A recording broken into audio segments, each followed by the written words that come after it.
It's the next day. We decided to take the rest of yesterday afternoon off.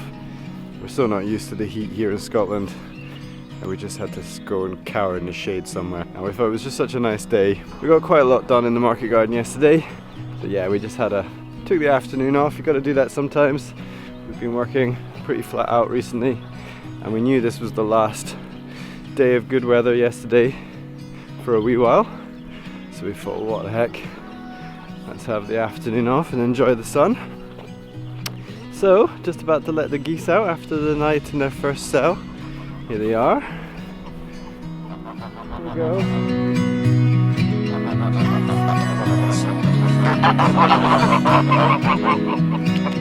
I don't think they explored the new grazing cell much yesterday, because I came and checked on them a few times and they were just kind of congregated around their water buckets and front of the house here. They quite often seem to do that, the geese, when we move them to new places. They're a bit cautious, maybe grass is a bit long.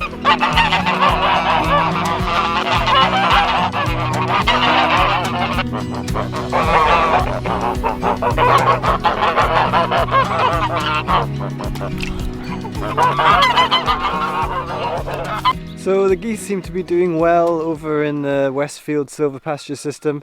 It's taking them a little while to get used to being in a new area, but they're just starting to make their way around the long grass. We're wondering whether the grass might be a bit tall for them. We wish the goats had maybe done a better job at grazing before we put the geese in, but we'll keep an eye on it and see how they do over the next few days. But it reminded me that I haven't given you an update on Mother Goose and the clutch of eggs that she was sitting on. Maybe some of you have worked out that maybe she's not in here anymore, since we've got 7 geese in total, and you've probably counted 7 geese over in the silvopasture. So yeah, unfortunately she is no longer on the nest, but not out of her own choice of leaving them, I don't think. I came out about 3 or 4 nights ago to put them to bed, and discovered that the eggs had all been smashed open and were gone. So that was a bit of a sad discovery. I'm not quite sure what happened, whether the other geese kind of turned on the eggs and decided they wanted to eat some eggs, although we've never had that happen before, or whether the mother goose herself decided to do that. We did come by and find a crow in the kind of caged part of this house, so potentially it could have been a crow. We've got a lot of magpies around, but it's a real mystery. So I don't know if any of you out there have ever had any experience with eggs suddenly being cracked open. I mean, this was 10 or 12 days into her sitting on the eggs. It's never been a problem before, so we're really unaware of what's happened. It's sad because we were really looking forward to having some goslings. So I guess we might have to wait till next year now for that.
Okay, so it's another day. We're back out in the market garden and we're just trying to get a bit of sowing done before the wet weather comes. Thought we might as well get some seeds in the ground and work with soil while it's still relatively dry, and then get the rain to water them in for us. So Rosa's just been sowing a mixed salad bed for cut and come again salad bags. And I'm just broad forking the beds. We're going to do a bed of mustard next, mustard greens. We've got more carrots to sow. We've got a purple variety that we want to get in the ground. And we've got some French beans to do outside. and quite a bit to do in the tunnel as well. We've got to prepare a bed for transplanting dwarf French beans into. Now that'll be our last main bed in the polytunnel all filled up. So we're looking forward to getting a bit of rain. We've had a nice run of hot and sunny weather. We took that opportunity of the nice weather to get our irrigation system sorted in the polytunnel. This is something we've been meaning to do for the last couple of years, to be honest. We've had a few setbacks with getting that organised. My mum and Andy managed to set that up for us, which was great. We had a very hot sunny day and perfect for testing out an irrigation system. It's working, but we've got a few issues with some of the sprinklers. We're not quite sure what's going on with that. Still trying to work out the teething problems, but great to be able to get up in the morning and switch on the tunnel to self-water while I'm getting on with the rest of the chores around the garden and the farm. Other news from the market garden, we've unfortunately had a bit of a problem with slugs, especially around our young cabbages, which we set out a few weeks ago. That's in plot 7, which is the new plot, and this plot's been getting a bit of a bad time really. We exuded a lot of sweat and tears over making the plot in the first place, only to watch it getting beaten and battered by the winds and hail and snow that came and blew off all the protective netting that we put on over the cabbages. And then the other day when we were inspecting them, we saw that these slugs have been nibbling on the young plants. We've never really had much of a slug problem here in the market garden. I think that's due to the fact that it's quite a young garden and that maybe the word hasn't spread amongst the slugs that there's food here, but maybe that word has been spread now and the slugs have seemed to have found the produce. It could also be because it's new ground and that there's a lot of organic matter in the soil, turf and old roots and things underneath the black plastic that we're waiting to break down, and I guess that's just a really good habitat for slugs to hang out during the day and to creep out at night time and nibble on our succulent young cabbages. So when we discovered that the slugs had eaten the cabbages, we replanted a lot of them. We took out the worst of the nibbled cabbages. Luckily we had some plug plants left from when we transplanted. But Rosa read up a method that she's experimented with, which involves placing wool around the base of each plant, and we were lucky enough to get a lovely sack of alpaca wool from a neighbour who breeds alpacas. So soft. And we read that the wool deters the slugs because they don't like travelling over the fibrous wool. So Rosa has very devotedly spent her time and a lot of time putting wool around the base of each of these little brassica plants. So fingers crossed that'll work for us and the little blighters will be kept at bay. Did I really say blighters?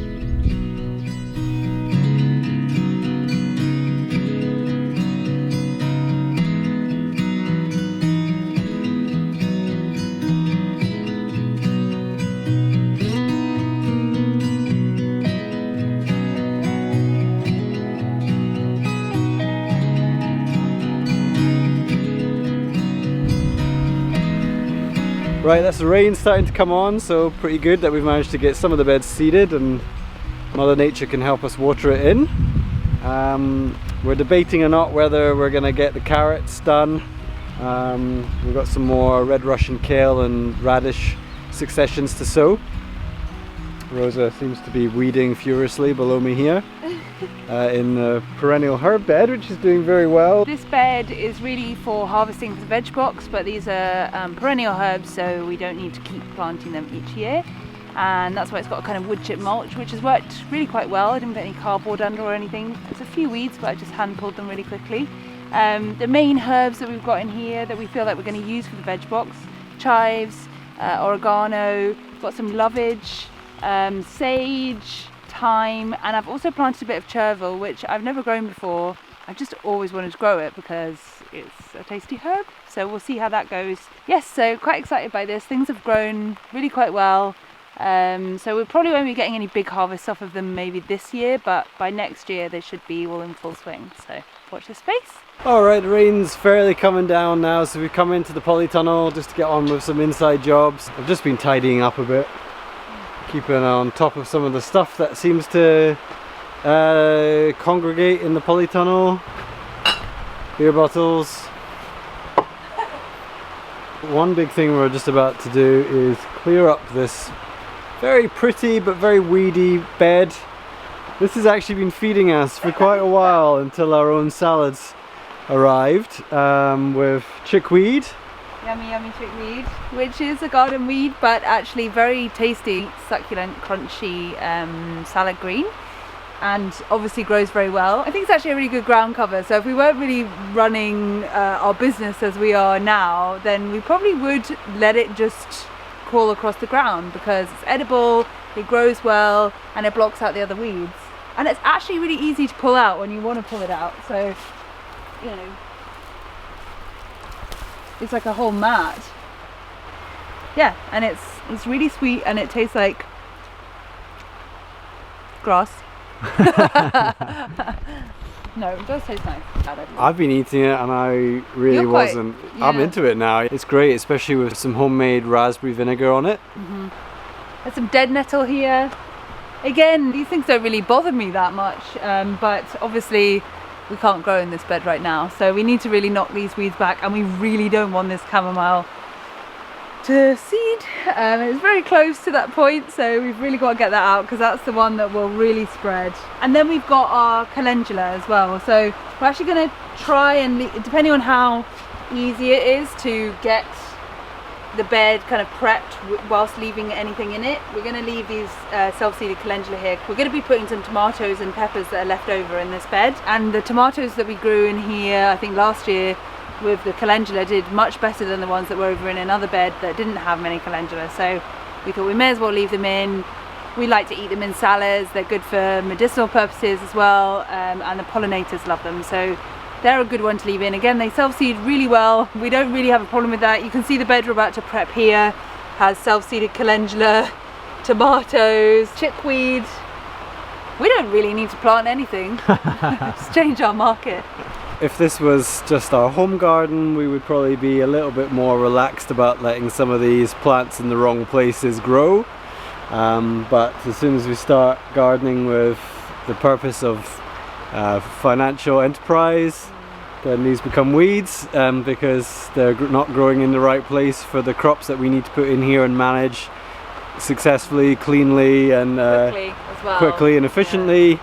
And sometimes interplanting or companion planting to this extent can slow us down far too much, and we need to have a lot cleaner beds for harvesting, etc. Pretty beautiful, but we're going to be pulling out most of this right now.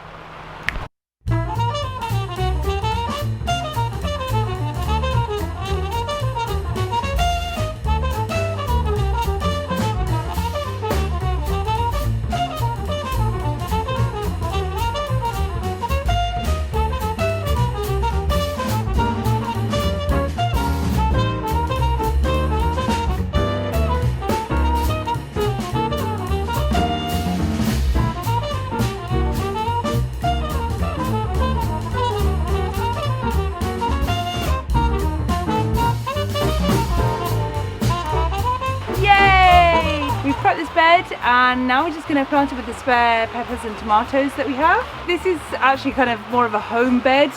We don't often harvest things from here for the CSA. I think sometimes we've used it for some herbs and things, but mostly it's just some spare crops, you know, that we just chuck in the soil here, and that's what we're doing this year. Sometimes we use it just to test out certain crops that we're not ready to do a whole full market garden bed of. So it is a nice little patch of soil to have, really. It really should be seeding tables. It's just happened this way that we've got this space. So that's why we're just using it as a spare space. We're going to be planting these peppers, some different varieties of tomatoes and some basil, leaving the calendula. So hopefully it'll be a nice bed to have in here. So yeah, on to the next step.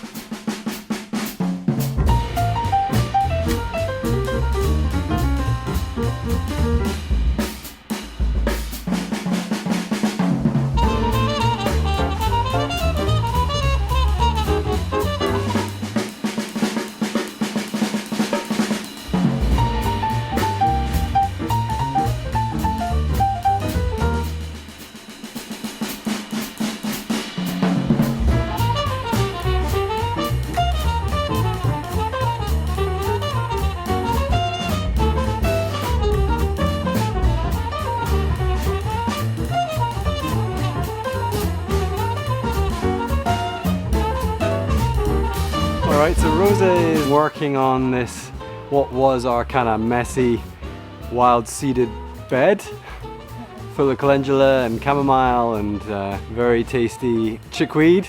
Quite a transformation has happened over the last hour. So we managed to cart off all those weeds to the hen run for the chickens to enjoy. And now Rosa's putting in some of the leftover tomatoes and pepper plants that we've got. And as she was saying, this is more of a home bed. The stuff that's going in here will be most likely heading into our own kitchen. Although if we need to, we'll probably pinch some for the veg boxes. So we've got a few different varieties of tomatoes going in, just like the ones that have gone into the small polytunnel, as well as some chocolate sweet peppers. So it should be a nice bed. And then I've been working on this, our last main bed in the polytunnel. We've got 5 main beds here in the polytunnel, 3 of them taken up with courgette, 1 of them taken up with a mixture of cucumber, sweet pepper and lettuce, and soon to be coriander. And this last bed that I've been preparing is going to be for some dwarf French beans, which are over on the potting table over there, and they're really ready to be planted out. So broad forked the bed, gave it a rake over, and I'm really pleased with the quality of the soil.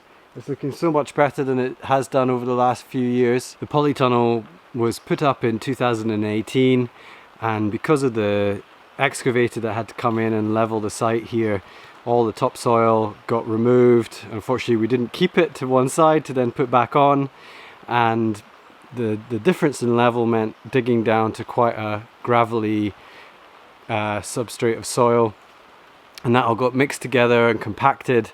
So we've been dealing with some quite difficult soils in the polytunnel over the last couple of years. For those of you who are new to the channel, you might not know, but over the winter we kept our chickens in the polytunnel. We brought them in here in our movable chickshaw, our movable chicken house. And we kept them in here for a few months, bringing in wood chip and old straw from the goat byre. And we just let the chickens do their thing in here, scratching around in that wood chip, until we took them out in February because of the need for getting in and reshaping the beds and using the tunnel as our nursery space. But since we've been watering in here, that wood chip and the chicken manure has all been mixed together and is really looking very dark and rich now.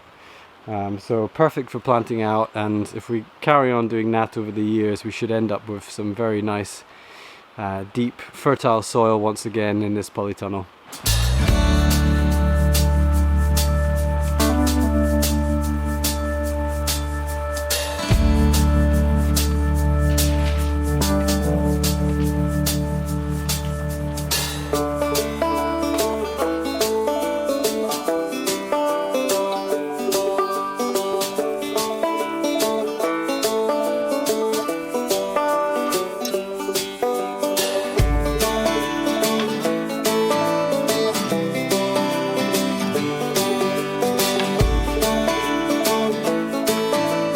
Sometimes you have to start again.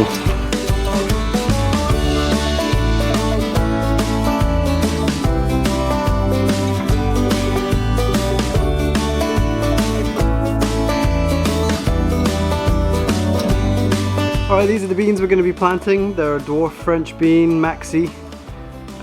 So we're putting them in 2 rows, quite a tight spacing so that they form a canopy to help retain the moisture in the soil and reduce the need for weeding. We've often actually put them in a bit tighter than we are at the moment, but this year we've decided to go for just 2 rows. We've often done 3 rows. So we're going to try this spacing out for size this year.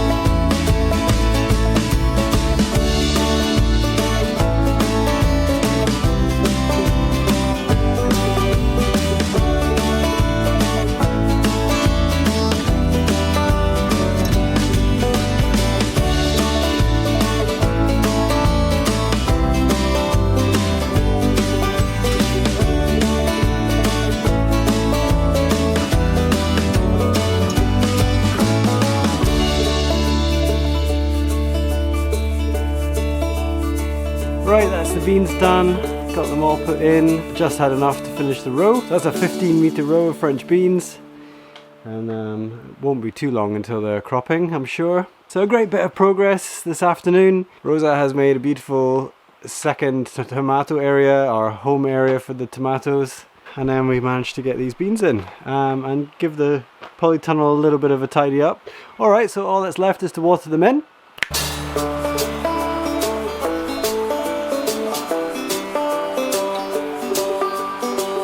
Great, that's it. Thank you very much for watching, folks. I hope you've enjoyed this farm vlog. Please give it a like if you think it's worthy of a like, and leave us a comment, say hi, or please share this video on your social media, and that would be a great way of spreading the word for us. Hope you're all well out there. Until next time, we'll see you soon. See ya.